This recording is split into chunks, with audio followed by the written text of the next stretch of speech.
campanha para a manutenção do nosso grupo. Participe acessando nosso site. Olá, irmãos, amigos, trabalhadores, frequentadores do Grupo Espírita Francisco Xavier, a nossa saudação. Aqui estamos, amigos, aproveitando mais uma oportunidade que Deus nos dá para desenvolvermos o nosso trabalho, abrindo o Evangelho do Cristo segundo a doutrina espírita. Nos caiu o capítulo 17, que tem como título Sejam Perfeitos. Nas instruções dos Espíritos vemos o subtítulo O Dever, ditado por Lázaro, em Paris, 1863. No item 7, vemos o seguinte: o dever é a obrigação moral do homem, primeiro para consigo mesmo, em seguida para com os outros. O dever é uma lei da vida, pois é encontrado tanto nos atos mais simples como nos mais elevados. Quero examinar aqui apenas o dever moral, e não o dever que as profissões impõem. O dever é um sentimento muito difícil de ser cumprido, pois está em oposição com os interesses materiais e os interesses do coração. Quando cumprimos com o dever, não fazemos mais do que a nossa obrigação e não nos elogiamos por isso. Quando não cumprimos, também não permitimos que nossa consciência nos repreenda. O dever íntimo do homem é governado pelo seu livre-arbítrio. A consciência está sempre o advertindo contra as condutas erradas.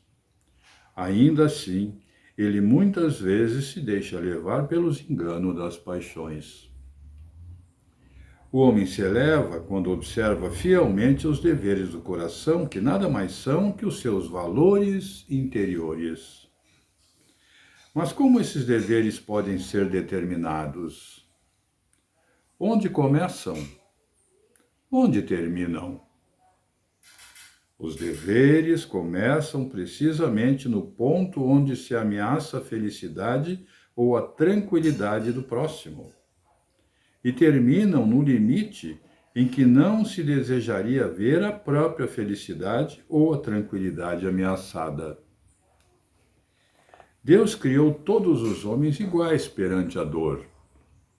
Pequenos ou grandes, incultos ou esclarecidos, todos sofrem pelas mesmas coisas, a fim de que cada um avalie de maneira consciente o mal que pode fazer.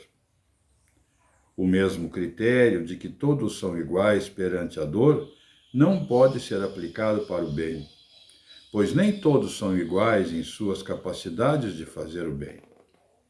A igualdade perante a dor é uma sublime providência de Deus, pois Ele quer que seus filhos, instruídos pela experiência comum, não pratiquem o mal, alegando a ignorância de seus efeitos. Na prática, o dever reflete todas as virtudes morais. É uma fortaleza da alma que enfrenta as angústias da luta diária. O dever é severo e dócil. Está sempre pronto a se submeter às mais diversas situações, mas permanece sempre firme perante as tentações. Aquele que cumpre seu dever ama mais a Deus do que aos homens, e aos homens mais do que a si mesmo. É ao mesmo tempo juiz e escravo em causa própria. O dever é o que a razão possui de mais belo. Ele provém da razão, assim como o filho provém de sua mãe. O homem deve amar o dever, não porque ele o preserve dos males da vida, aos quais a humanidade está sujeita, mas porque ele fornece à alma a força necessária ao seu desenvolvimento. Nos estágios superiores da humanidade, o dever se apresenta sob uma forma mais elevada. a obrigação moral da criatura para com Deus nunca cessa. Ela deve refletir as virtudes do Criador, que não aceita um esboço imperfeito, pois quer que a beleza da sua obra resplandeça aos seus próprios olhos. Eis aqui, irmãos, a lição que nos cai. Nos fala sobre o dever, não é? E nós sabemos o quanto é importante o dever. Aqui no início, Lázaro nos fala: o dever é a obrigação moral do homem, primeiro para consigo mesmo, em seguida para com os outros. Exatamente isso. E depois nós temos aqui: Deus criou todos os homens iguais perante a dor, não é? Mas não perante o bem. Porque não somos todos iguais perante o bem. Nem todos têm noção de cumprir com o seu próprio dever para praticar o bem, não é? Então, isso também é muito interessante. Na prática, o dever reflete todas as virtudes morais. Todas as virtudes morais. Está tudo explícito através do nosso dever, da imposição do bem, não é? E aqui eu grifei uma coisa interessante para mim. O dever é o que a razão possui de mais belo. Ele provém da razão, assim como o filho provém de sua mãe. Então nós sabemos que quando Deus nos criou, nós trouxemos apenas sensações. Mais tarde, através do passar dos anos, nós adquirimos o instinto. E ainda mais adiante é que nós fomos adquirir os sentimentos. E com tudo isso, Deus também nos concedeu a razão. De posse da razão, Deus concluiu que poderíamos ter o livre-arbítrio, liberdade total de pensar e agir. Mas, acima de tudo isso, Deus deixou para todos nós as leis de Deus, as leis divinas, que são inexoráveis, não é? E que são eternas, permanentes, elas não mudam, elas não se modificam. E dentro dessas leis é que nós vamos encontrar para nós mesmos, cada um para consigo e com o outro, o nosso dever.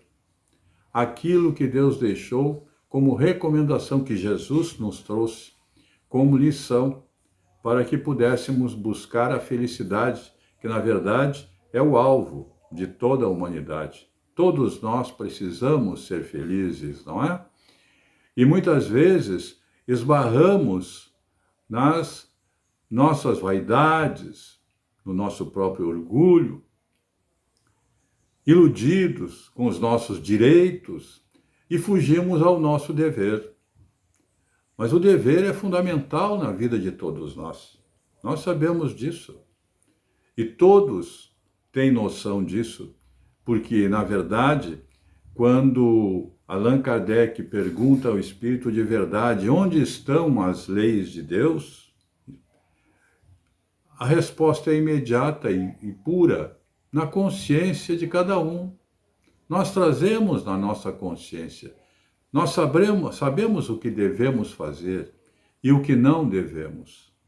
Mas muitas vezes, no caso da matéria específica, dentro desse processo humano, nos deixamos envolver pelas nossas fantasias, pelos nossos sonhos, pelos nossos direitos, não é? E deixamos de cumprir com o nosso dever. Mas o dever é de fundamental importância, não é? O dever é que vai orientar a nossa busca, não é? Com total sucesso na aquisição da felicidade, no desenvolvimento. Porque quando Jesus nos disse que a felicidade não era deste mundo, não é porque Deus não quer, é porque nós não tínhamos condições de usufruí-la. Precisamos adquirir condições através do exercício, através do trabalho, através do estudo, através do engrandecimento interior, para que nós possamos usufruir da tão propalada e perseguida felicidade, não é? E Jesus já sabia disso, por isso que ele nos falou. E nós vamos continuar buscando a felicidade, não é? Da forma mais comum que encontramos, que é através do trabalho, através das nossas obrigações, não é? Temos a obrigação, temos o dever de prosperar para poder usufruir de dias melhores em todos os segmentos da nossa existência. Vamos aproveitar os momentos que estamos no campo da matéria para aprender tudo aquilo que é possível neste campo. E quando isso não mais for possível, nós vamos passando para o outro lado, o lado espiritual, vamos continuar aprendendo, não é? Vamos continuar desenvolvendo coisas que seria impossível aqui neste mundo material. Por isso que Allan Kardec pergunta aos espíritos superiores, não é? Aonde nós aprendemos, de que forma poderemos evoluir, no mundo material ou no espiritual? E a resposta também vem imediata. Nos dois, onde estivermos. Quando estamos no mundo material, vamos prestar atenção no dever da matéria, no dever da humanidade. Cumprindo com esses deveres, nós estaremos alcançando o nosso próprio desenvolvimento. Quando passarmos para o mundo espiritual, continuaremos a desenvolver naquele mundo, mas cumprindo com também os nossos deveres que lá existem, porque as leis de Deus existem em todo o universo. E isso é muito importante, que prestemos atenção, que estejamos atentos, porque é desta forma que nós vamos crescer sobejamente. Sabemos, irmãos, que neste mundo, neste momento em que estamos, o mundo atravessa uma dificuldade que todos conhecem. E dentro dessas dificuldades, nós vemos algumas situações muito importantes em relação ao dever. Vemos, por exemplo, as pessoas que trabalham na área da saúde. Elas estão expostas ao contágio desse vírus pernicioso que nos atinge, que atinge o mundo. E mesmo assim, esse é o dever dessas pessoas. E elas continuam, não é? Persistentes no seu trabalho, colocando em risco a sua própria vida, porque é desta forma que elas escolheram, e é desta forma que elas vão se engrandecer para si mesmo e para Deus, colocando-se na condição de atendente daqueles que não têm mais opção. Devemos valorizar, devemos reconhecer, devemos enaltecer o trabalho de todos, indistintamente, mas especificamente nesse caso em que estamos vivendo, este pessoal da saúde, no sentido geral, médicos, enfermeiros, atendentes, enfim, todos estão ali, colocando em risco a sua própria vida para o atendimento daqueles que mais necessitam. Devemos reconhecer tudo isso, meus irmãos.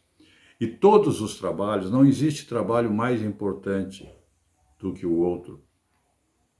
Vemos, por outro lado, as pessoas que trabalham, não é? Catando o lixo da cidade. Se eles parassem de trabalhar, vejam o que seria dessa cidade.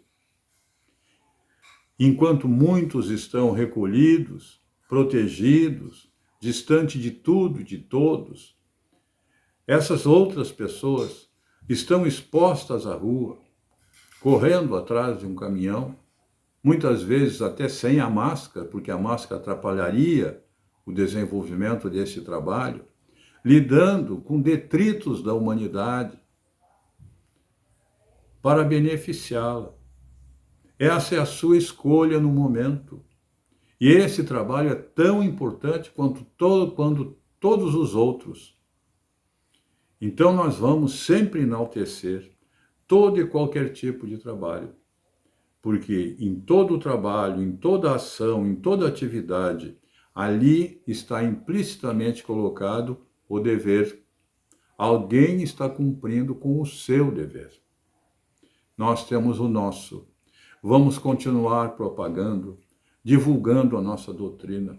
Vamos continuar recomendando o Evangelho segundo o Espiritismo nas nossas mãos, que nos trazem as leis inexoráveis de Deus, que nos trazem as recomendações necessárias para o nosso engrandecimento, para a nossa fortificação interior, para que possamos vencer as atribulações que o mundo nos oferece. Cada um sabe das suas, e todos nós as temos, porque faz parte da nossa caminhada evolutiva. Nada é fácil para ninguém, nada cai do céu por acaso, tudo nos advém através do esforço, através do trabalho, através da abnegação, e isso nós estamos fazendo e deveremos continuar fazendo. Não vamos deixar jamais nos abater pela indecisão, pela indefinição, pelo medo, pela tristeza, pela angústia, pela depressão. Absolutamente não. Nós vamos vencer com o Evangelho na mão. Aqueles que não têm a companhia que deseja ou que desejaria, têm o Evangelho, que é a companhia permanente de todas as horas, de todos os lugares, em todas as circunstâncias. É o mais valioso instrumento que Deus nos deixou. As lições que Jesus nos trouxe através da sua vivência, da sua experiência, da sua vida, para que nós pudéssemos alcançar o nosso objetivo. Ele nos entregou a vida para que nós pudéssemos aprender como se deve viver, cumprindo cada um com o seu dever. E é por isso, Senhor, que te damos graças sobre todos os aspectos, pelas oportunidades da vida, pelas oportunidades que nos enseja, pelas experiências, pelo aprendizado e, sobretudo, pelo crescimento que reconhecemos todas as vezes que nos aproximamos de Ti, como agora.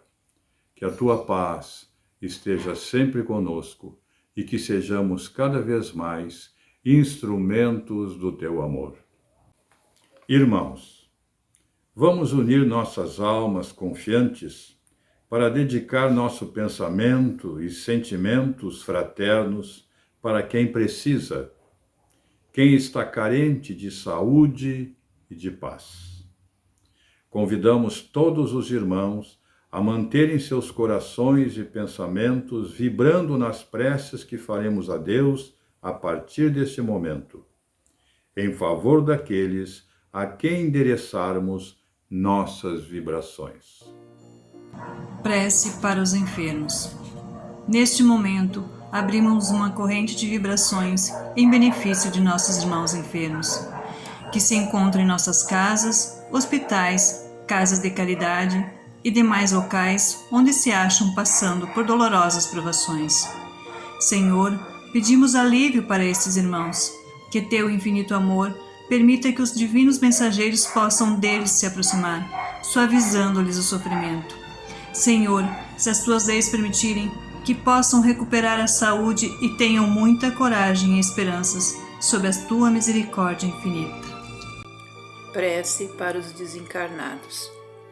Pai, lembramos com muito carinho dos nossos irmãos desencarnados, pedindo Tuas bênçãos a estes irmãos queridos, que possam despertar para a realidade espiritual sob a luz da verdade e do Teu sublime amor. Que se esclareçam, se libertem de todas as perturbações, reanimem-se e progridam envolvidos na força da Tua amorosa proteção. Prece para os lares.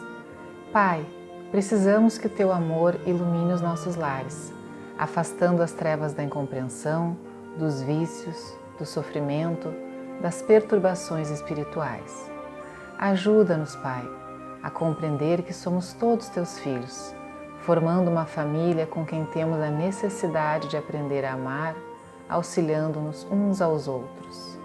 Que em nossos lares reine a harmonia e a paz, sob as Tuas bênçãos divinas. Prece para a paz no mundo. Em Ti, Senhor, está a força suprema do bem e da paz que governa o universo. Abençoa os dirigentes de todas as nações, especialmente ao do nosso país. Que saibam governar bem sob a Tua proteção, no sentido da ordem e da fraternidade universal. Prece de encerramento. Obrigado, Senhor, por estes momentos felizes e pela assistência amorosa dos bons espíritos. Abençoa-nos, seja feita a Tua vontade e despede-nos, Senhor, na Tua paz. Que assim seja. Campanha para a manutenção do nosso grupo. Participe acessando nosso site